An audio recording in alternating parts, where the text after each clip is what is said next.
Hi, I'm Devin. And I'm Arwyn. And we're talking about bystanderism. And for those of you that don't know, it's basically where... It's about... Alright, it's about... people are less likely to help others because there's many other people in that type of environment. And so the people kind of assume that someone else will take charge. So what else do we say? So basically in this video, you're going to see a few examples of how we interpreted the bystander effect. Yeah! Enjoy!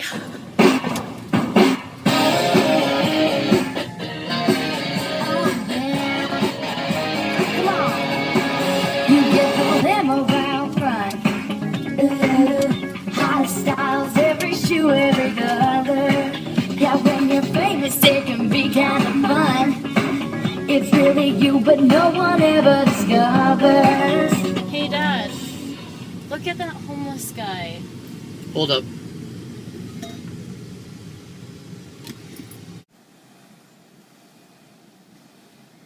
My ass itches! Ugh. Poor guy. He probably hasn't wiped his butt in ages. He looks so sad. Oh my god, we just made eye contact. I'll pretend that I can't see him. It'll make me feel less guilty. I still feel guilty. Well, there are a bunch of cars behind us. I'm sure they'll give him money. Yeah, they'll give him money. I guess I feel kind of less bad. Damn, that sucks ass. The teacher said not to say that, Dad. I'm sorry, but that sucks. But anyways, I think there's people behind us, so they'll probably give them some money. So we'll just keep them going. All right.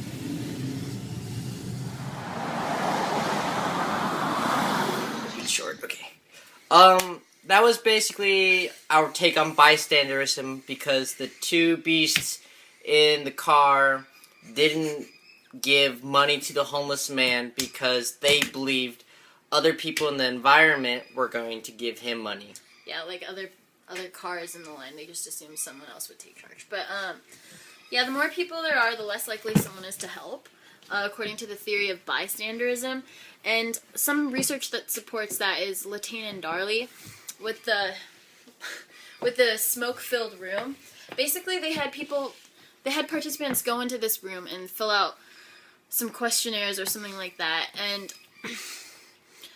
in one case, it was just the participant by him or herself, and they would have smoke going into the room, and I think 75% of the time, that participant would report to the secretary or whoever that there was smoke in the room. In the other scenario, there were two other Confederates in the room. They noticed the smoke, and they noticed the smoke, and they completely ignored it. They noted it, and they ignored it. And that made it so that only 10% of participants would report. And then in the other case, it was two other Confederates in the room, but they acted completely naive, and 38% of the participants would report to it. So it kind of shows that the more people there are, the less you're going to act on something you think you should act on. And kind of also shows that there are other factors that can be involved. It wasn't just bystanderism. We could also say that it was conformity, like the participants were looking to other people, so inherently there's this social pressure. And so it's not just completely bystander effect. There are other things that contribute to bystander effect. Actually, lots of factors that affect the extent that it works. For example, there's a cost-benefit analysis when you think about whether you should help someone. Bystanderism is hugely related to that helping behavior. Cost-benefit analysis, is this gonna be dangerous for me? How long is it gonna take me? Is it gonna be that much effort that I have to give? Also, the cultural and environmental factors. Cohen did that study on helping behavior, and in New York, where it's really crowded and stuff, people were less likely to help than other places that were not as crowded, so we assume that there's something that has to do with how many people there are. And also how a person appears to you. There was another study by Pilyavin in 1969, and basically in a train station, an old guy fell over, and then a crowded train station, they had an old guy falling over in one scenario, and then a drunk guy falling over. And people were more likely to help the older man than the drunk guy. So obviously there's a difference between the two people and the way that others acted, and that difference is that the person appeared different and affected observers differently. And so clearly appearance matters, and on that basis we created our next interpretation. Enjoy.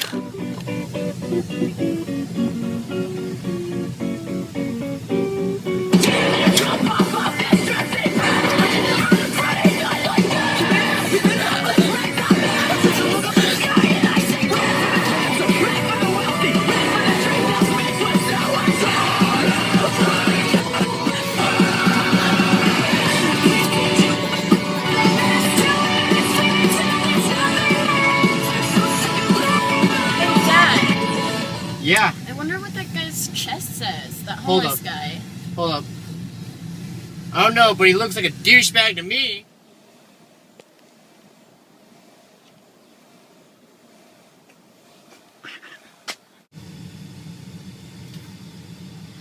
Dad, do you have $1? What for? For the homeless guy. But he looks douchey. But his sign, it's so nice. He's so clever. Dad, I need $1. Fine. He does have a nice sign. There you go. So basically, we saw how a person being more likable can change the extent that the bystander Keep going. Keep going. effect is effective.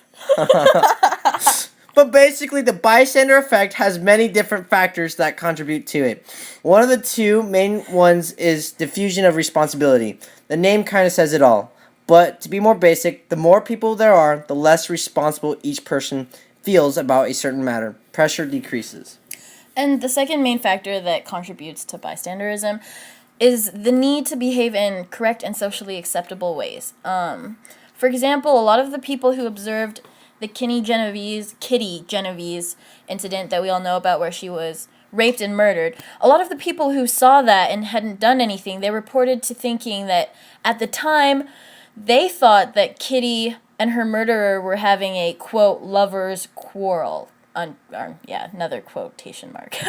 And they didn't realize that she was actually being murdered. So basically, societal standards and social pressures can and will change the extent that bystanderism affects you. Well, thanks for watching. Thanks for watching! Ah! Stop that. Bye. Okay, sorry. Go. Huh? Oh shit. Okay. Damn, that does suck. But don't worry. There's other cars behind us. Damn, that does suck, doesn't it? Yeah. But don't worry. You know what? There's probably other cars, and they'll pay for, give him some money. Yeah. Hey, Dad! Look! A homeless guy! Oh my god.